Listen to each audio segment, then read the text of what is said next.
दोस्तों, आज की ये नशिस्त हर महीने की तरह जहाँ हो रही है, आज भी वहीं पे तय पाई गई है। आज की नशिस्त 19वीं नशिस्त पद्मे कौशल की 19वीं नशिस्त आज शुरू हो रही है, जिसका मिसरा तरह है लौट के आया नहीं रूठ के जाने वाला। लौट के आया नहीं रूठ के जाने वाला, इसी मिसरा तरह पे तमाम शोरा अपने अपने कलाम लिखे हुए हैं और सुनाएंगे। आज की सदारत फरमा रहे हैं जनाब अरशद मारूफी साहब, सेक्रेटरी मास्टर नौमान साहब और सरपरस्ती मौजूद जनाब हाफिज अबू बकर साहब। इन्होंने बड़े वक्त अपने इस वज़्न के लिए कुर्बान कर रहे हैं और मैं दावत देना चाहूँगा नाते पाक के लिए शकील मारूफी को, वो आए और नाती अशार पेश करें, फिर उसके बाद रफ्ता रफ्ता कारवां आगे बढ़ेगा। मोहतरम जनाब शकील अहमद मारूफी माइक पे और तमाम शोरा के नाम से मेम्बरान से जितने मशीद में तशरीफ रखते हैं, मैं तमाम लोगों से गुजारिश करता हूँ, ज़बान गुजारिश करता हूँ कि जो तरवीह महाना 20 रुपया तय पाया गया है उसको आप जमा करें इंशाअल्लाह। आगे की कार्रवाई शकील अहमद मारूफी माइक। अस्सलामु अलैकुम वरहमतुल्लाहि वबरकातुहू। आइए सामिन हजरात, नाते पाक का मतलब अगर खास समात फरमाएं। मुस्तफा के इश्क में ये दिल जब से बेकरार हो गया, मुस्तफा के इश्क में ये दिल जब से बेकरार हो गया, मुस्तफा के इश्क में ये दिल जब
जब नजर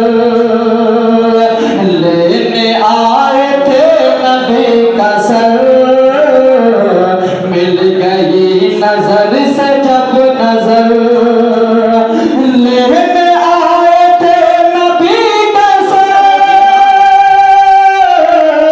मिल गई नजर से जब नजर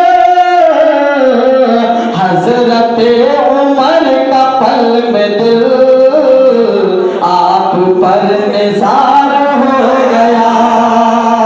हजरत उमर का पल में दिल आप पर निसार हो गया। मुस्तफा के इश्क में ये दिल जब से बेकरार हो गया। और शामिल हजरात दुआओं के साथ मक्ता भी समाज फरमाए। शहीद किस तरह किया गया वाक़या जो उज़्मा का पढ़ा, शहीद किस तरह किया गया वाक़या जो उज़्मा का पढ़ा, शहीद किस तरह किया गया वाक़या जो उज़्मा का पढ़ा। अरशद हज़ी से पूछिए कितना अश्क बार हो गया। अरशद हज़ी से पूछिए कितना अश्क बार हो गया। मुस्तफा के इश्क में ये दिल जब से बेकरार हो गया। मिल गई फजीलतें मुझे मैं भी ताज